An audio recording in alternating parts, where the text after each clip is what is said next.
আজকের আলোচনার বিষয় হলো আমাদের যে হাইব্রিড গাড়ি আছে, এই হাইব্রিড গাড়ির যে কুলেন্ট পাম্প মোটর আছে, সেই কুলেন্ট পাম্প মোটর বর্তমানে 2012 সাল থেকে 2017 সাল পর্যন্ত যে গাড়িগুলো আসছে, সেগুলো আমরা ইঞ্জিনের কুলেন্ট পাম্পটা হচ্ছে খুবই নষ্ট পাচ্ছি।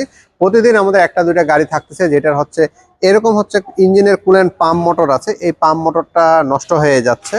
আসসালামু আলাইকুম, আমি নিয়ন, স্পিড অটো কেয়ারের পক্ষ থেকে আপনাদেরকে সকলকে স্বাগতম। তো এই পাম্প মোটরটা সেই সাথে আরো নষ্ট হচ্ছে নিসান এক্সটেল যে হাইব্রিড গাড়িগুলো আসছে, সেটারও এই পাম্প মোটরটা নষ্ট হয়ে যাচ্ছে।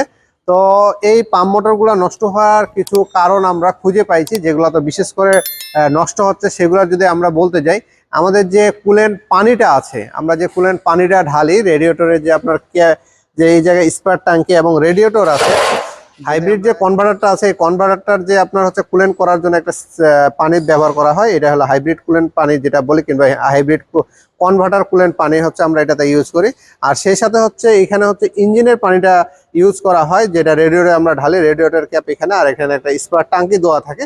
আমরা অনেক সময় হচ্ছে এই পানিটা যখন আমরা ব্যবহার করি, তখন হচ্ছে আমরা যে টয়টা অরিজিনাল কিংবা হচ্ছে যেটা ভালো পানি, যেটা অরিজিনাল কিনতে পাওয়া যায়, সেই পানিটা না ব্যবহার করে আমরা হচ্ছে পানি ব্যবহার করি হচ্ছে আমরা যে পানি আমরা খাই, কিংবা হচ্ছে যে নর্মাল পানি পাওয়া যায় আমাদের হচ্ছে শুধু কল চিপলে যে পানি বের হয়, সেই পানি আমরা ব্যবহার করে থাকি, নর্মাল পানিটা।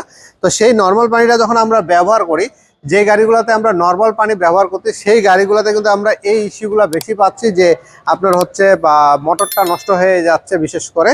কারণ এখানে খুঁজতে গেলে যে এখানে যে আপনার আসলে পানিটা চলে, এখন সেটা আসলে আমাদের ইনফরমেশন সঠিক কিনা জানি না।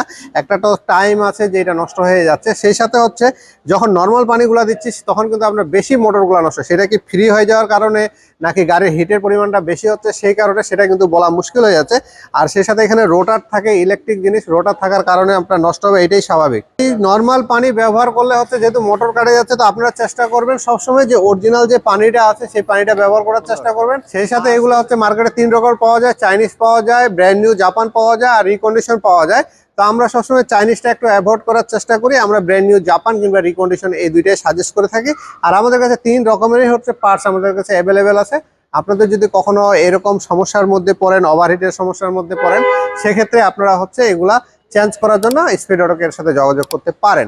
আর তার সাথে হচ্ছে এটা বুঝবেন কিভাবে যে আপনার নষ্ট হয়ে গেছে, সেটা বোঝার যে বিষয়টা আছে, যখন আপনার গাড়িতে দেখবেন যে ওভারহিটের সিগন্যাল চলে আসছে, আপনার ইঞ্জিনের সামনে থেকে বেশি শব্দ হচ্ছে, আপনার ফ্যানটা অটো হচ্ছে না, বাতাসটা দিতেই থাকতেছে, ফ্যানটা অল টাইম চলতে থাকতেছে, আবার ইঞ্জিন দেখবেন যে নক করতে করতে বন্ধ হয়ে যেতে যাচ্ছে, আরপিএম দিচ্ছেন কিন্তু গাড়ি ভাগতেছে না, যখন ওভারহিটের সিচুয়েশন চলে আসে তখন এরকম সমস্যা দেখা দেয়। আর সেই সাথে তো ড্যাশবোর্ডে আমাদের ওভারহিটের সিগন্যালটা দিতেই থাকে।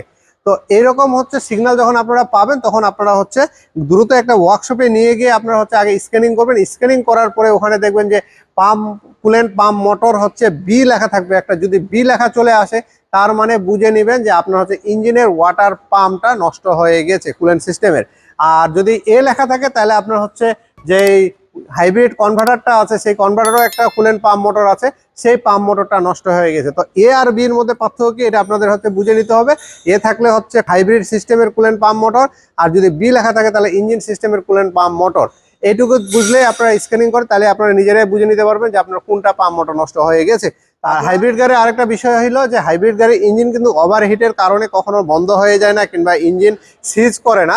ইঞ্জিনের স্টার্টটা আছে, যে স্টার্টটা বন্ধ হয়ে যাবে, তারপর আপনি যদি আবার গাড়ি ঠান্ডা করেন, ঠান্ডা করার পরে কিন্তু আপনার হচ্ছে আবার ইঞ্জিনটা আপনি স্টার্ট করতে পারবেন, এবং আপনি হচ্ছে যে বিপদে যে সিচুয়েশনে আছেন সেই সিচুয়েশন থেকে আপনি ভালো একটা প্লেসে কিংবা সেফ জোনে আসার জন্য আপনি গাড়িটাকে আস্তে আস্তে করে ঠান্ডা করে করে আবার আপনি নিয়ে আসতে পারবেন। তো সব মিলে আমরা ছোট আকারে আপনাদেরকে একটা ইনফরমেশন দেওয়ার চেষ্টা করলাম। যদি আপনাদের কখনো এরকম পাম্প মোটর কি নষ্ট হয়ে যায় কিংবা হচ্ছে ঠিক করার প্রয়োজন হয়, চেঞ্জ করতে চাচ্ছেন, সব মিলে আপনারা আমাদের সাথে যোগাযোগ করতে পারেন। ধন্যবাদ, সকলে ভালো থাকবেন।